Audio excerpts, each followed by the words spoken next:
6 de agosto de 1945. Una fecha grabada para siempre en la memoria de la humanidad. Sobre los cielos de Hiroshima, Japón, se lanzó una sola bomba, apodada Little Boy. En un destello cegador, detonó, desatando un poder jamás visto en la Tierra. El mundo cambió irrevocablemente y la era atómica había comenzado. Pero, ¿cómo llegamos a este punto?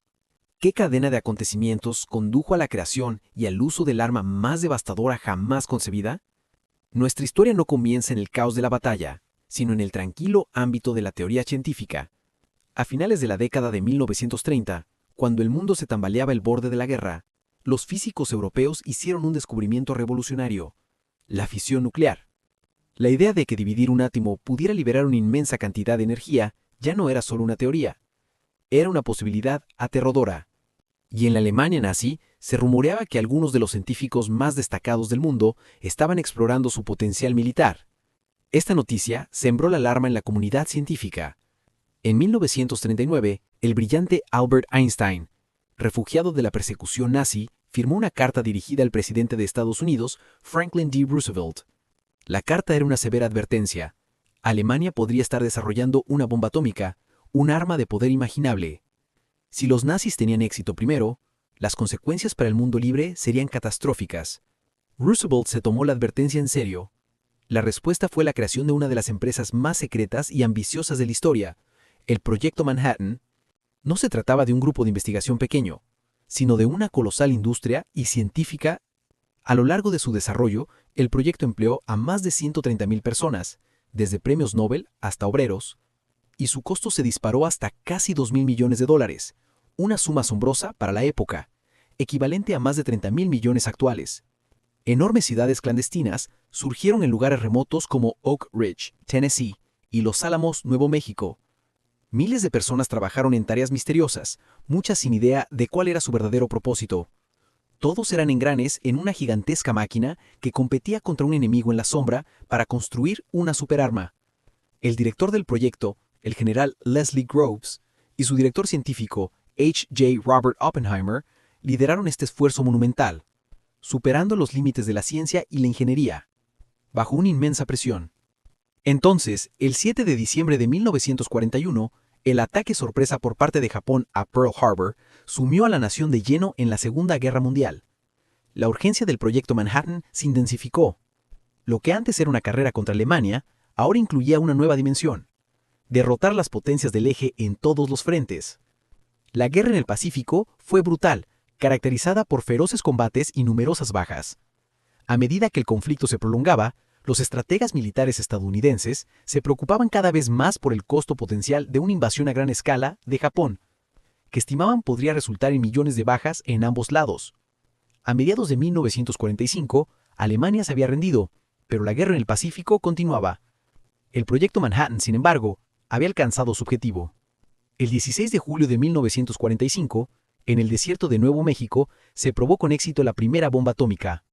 La prueba Trinity desató un poder que conchocó aún a sus creadores.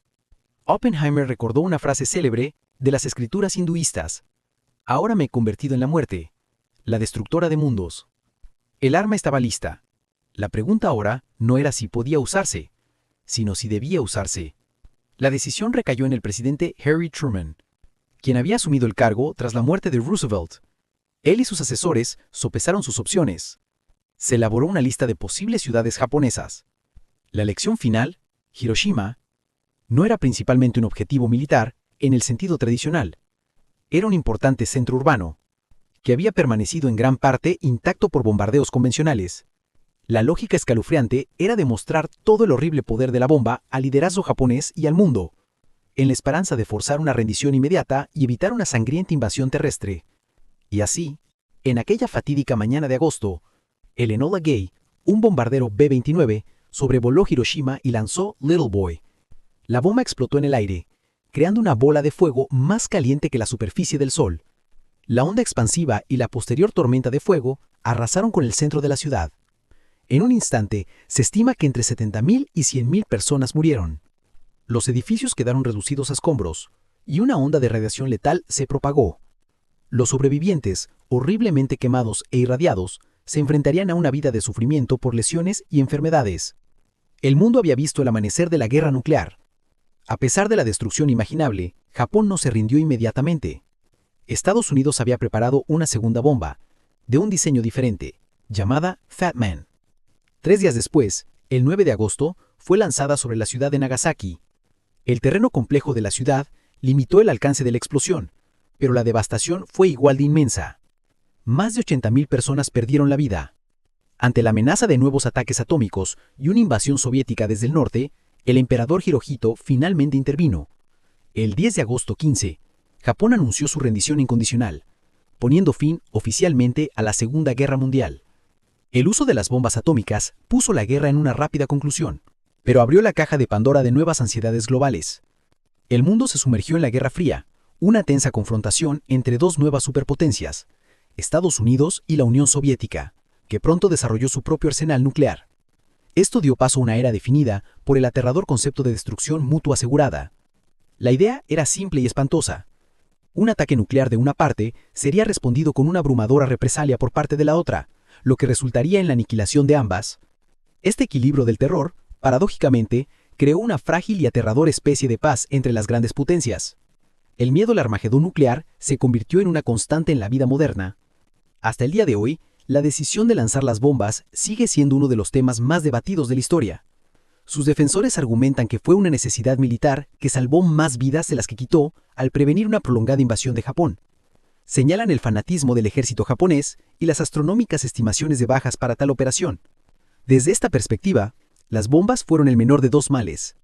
Sin embargo, los críticos condenan el acto como una grave falta moral, un ataque innecesario contra la población civil.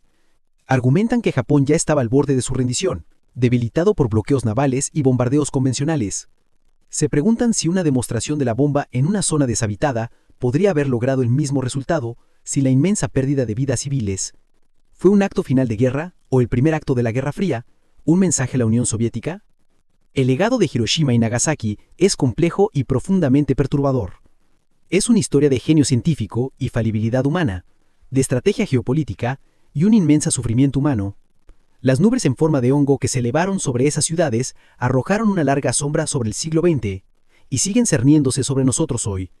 Sirven como recordatorio permanente y escalofriante de nuestra capacidad de autodestrucción y de la profunda responsabilidad que conlleva el uso del poder atómico. La historia de Little Boy no es solo un capítulo en un libro de historia, es una advertencia para toda la humanidad, una pregunta que debemos seguir haciéndonos. ¿Cómo podemos asegurarnos de que un arma así no se vuelva a usar? Gracias por ver el video. Si te pareció interesante, dale me gusta, compártelo y suscríbete a nuestro canal para ver más análisis en profundidad de los eventos que dieron forma a nuestro mundo. No olvides activar las notificaciones para no perderte ninguna actualización.